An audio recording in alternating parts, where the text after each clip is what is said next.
എൻ്റെ പേര് മെർലിൻ. എൻ്റെ വീട് മുൻപത്താണ്. ഇത് എൻ്റെ അമ്മ, അമ്മാമ്മ, അപ്പാപ്പൻ, ഇതെന്റെ ചേട്ടൻ, ഇതെന്റെ കസിൻ അനിയത്തി വാച്ചു. മെർലിൻ, നീറ്റ് എക്സാം ഈ ഒരു സ്കോർ മോൾ എക്സ്പെക്ട് ചെയ്തിരുന്നോ? ഒരിക്കലും ഇല്ല. ആക്ച്വലി ഞാൻ അവിടെ എഴുതിയപ്പം മോഡൽ എക്സാമിനൊക്കെ എനിക്ക് ഇത്ര മാർക്കൊന്നും കിട്ടാറുണ്ടായിരുന്നില്ല. അപ്പം ഞാനൊരു 650 ആ ഒരു റേഞ്ചാണ് പ്രതീക്ഷിച്ചത്.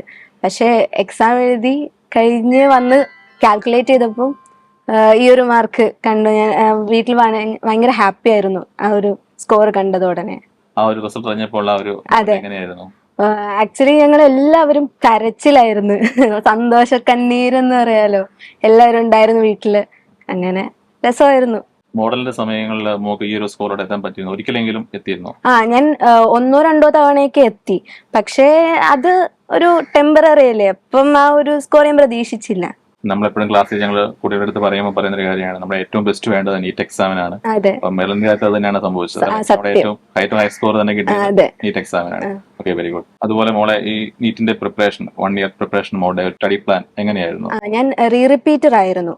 അപ്പം ഞാൻ വേറെ ബ്രില്യന്റ് ബുക്സ് മാത്രമേ യൂസ് ചെയ്തിട്ടുള്ളൂ. ഒത്തിരി എൻ്റെ ഫ്രണ്ട്സ് ഗൈഡും ഒത്തിരി ചെയ്യുന്നുണ്ടായിരുന്നു. പക്ഷെ എനിക്ക് അതൊന്നും ചെയ്യാനുള്ള ഇതൊന്നും ഉണ്ടായിരുന്നില്ല.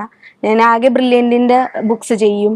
പിന്നെ കഴിഞ്ഞ വർഷത്തെ ക്വസ്റ്റ്യൻ പേപ്പേഴ്സ് എൻ്റെ കയ്യിലുണ്ടായിരുന്നു. അപ്പോൾ അതും ഒത്തിരി വർക്കൗട്ട് ചെയ്യും. ഒരു തവണയൊന്നും അല്ല, 3-4 തവണ ഞാൻ വർക്കൗട്ട് ചെയ്ത് അങ്ങനെയാണ് ഈ ഒരു സ്കോറിലേക്ക് എത്താൻ എനിക്ക് പറ്റിയത്.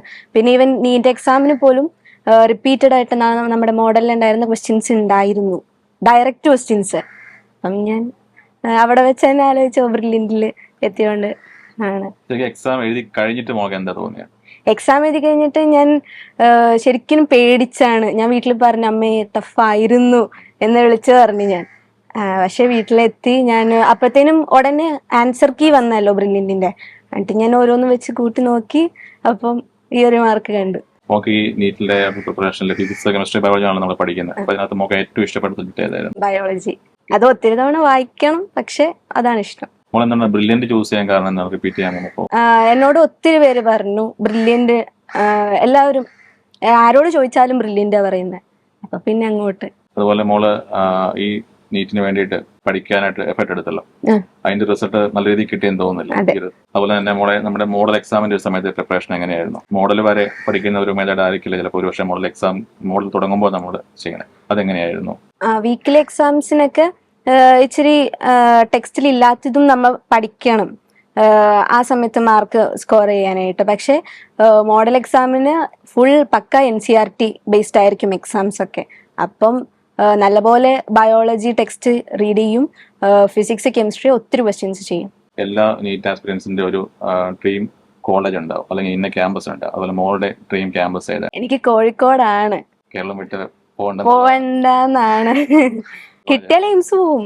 മോളെ പ്ലസ് 2 വരെയുള്ള പഠനം എവിടെയായിരുന്നു? മോളെ പഠിച്ചതൊക്കെ എവിടെയാണ്? ഞാൻ ഇൻഫന്റ് ജീസസ് പറവൂര്, നോർത്ത് പറവൂരായിരുന്നു പഠിച്ചത്. പ്ലസ് 2 വരെയും ഒരേ സ്കൂളിൽ തന്നെ പഠിച്ചത്. ഓക്കെ, അതിനുശേഷമാണ് ബ്രില്യന്റിലേക്ക്. അപ്പം ഓവറോൾ വ്യത്യാസമായിരുന്നു, അറിയാത്ത ആൾക്കാർ അങ്ങനെയൊക്കെ.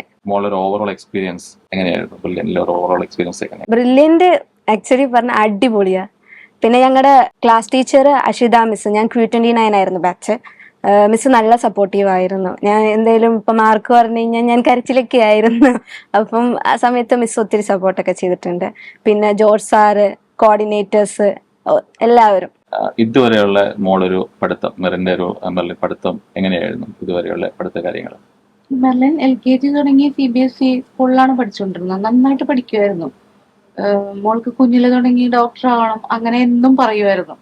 അങ്ങനെയാണ് പിന്നെ നീറ്റിന് നമ്മൾ ശ്രമിച്ചത്. പക്ഷെ അപ്പൊ എല്ലാവരോടും ഇങ്ങനെ ചോദിച്ചപ്പം ബ്രില്യൻ്റ് ആണ് നല്ല ഇൻസ്റ്റിറ്റ്യൂട്ട് എന്നുള്ളതാണ് എല്ലാവരും പറഞ്ഞത്. അത് കറക്റ്റ് തന്നെയാണ്, വളരെ ഇതായിട്ട് നമുക്കതറിയാം. കാര്യം അവിടുത്തെ ഇത് ഒരാൾക്കും പറഞ്ഞാൽ എനിക്കിപ്പോഴും ഞാൻ ആരെങ്കിലും എന്നോട് ചോദിച്ചു കഴിഞ്ഞാൽ ഞാൻ അവരോട് സജസ്റ്റ് ചെയ്യുന്നത് ബ്രില്യൻ്റ് തന്നെയാണ്. ഞാൻ പറയാം അവിടെ പോയ നല്ല. പിന്നെ ജോർജ് സാറ് അടിപൊളിയാണ്. പിന്നെ ഇവരുടെ ക്ലാസ് മിസ് സൂപ്പറാണ്. നമുക്ക് എന്ത് വേണമെങ്കിലും എപ്പോൾ വേണമെങ്കിലും അവരെ കോണ്ടാക്ട് ചെയ്യാം. പിന്നെ പിള്ളേർക്ക് വിഷമം ഉണ്ടെങ്കിലും, അതേപോലെ തന്നെ ഹോസ്റ്റൽ സൗകര്യം, പഠിക്കാൻ എപ്പോഴും ഇവരെ നല്ല കെയറിങ്ങും ആണ് അവിടെ. നമുക്ക് വിശ്വസിച്ച് പെൺപിള്ളേരെ കുട്ടികളെയൊക്കെ നിർത്താൻ പറ്റിയ ഒരു നല്ല ഇൻസ്റ്റിറ്റ്യൂട്ടാണ്. പിന്നെ എല്ലായിടത്തും പോലെ ഒരുപാട് ക്യാഷ് അങ്ങനെയൊന്നുമില്ല. ഇപ്പം മെർലിൻ സ്കോളർഷിപ്പിനാണ് പഠിച്ചത് അവിടെ. രണ്ടാമത് റിപ്പീറ്റർ ആയിരുന്നു. മാർക്കിനെ base ചെയ്ത്. അപ്പം അങ്ങനെ ഒരുപാട് ക്യാഷോ അങ്ങനെയൊന്നും ഇല്ല അവിടെ. പിന്നെ നല്ല ഫുഡ് എല്ലാം കൊണ്ടും എനിക്ക് ഭയങ്കരമായിട്ട് ഞാൻ എല്ലാവരോടും സജസ്റ്റ് ചെയ്യും ബ്രില്യന്റ് സൂപ്പറാണ്. ഇനി അങ്ങോട്ടുള്ള മോഡൽ യാത്രയിൽ എല്ലാവിധ ആശംസകളും.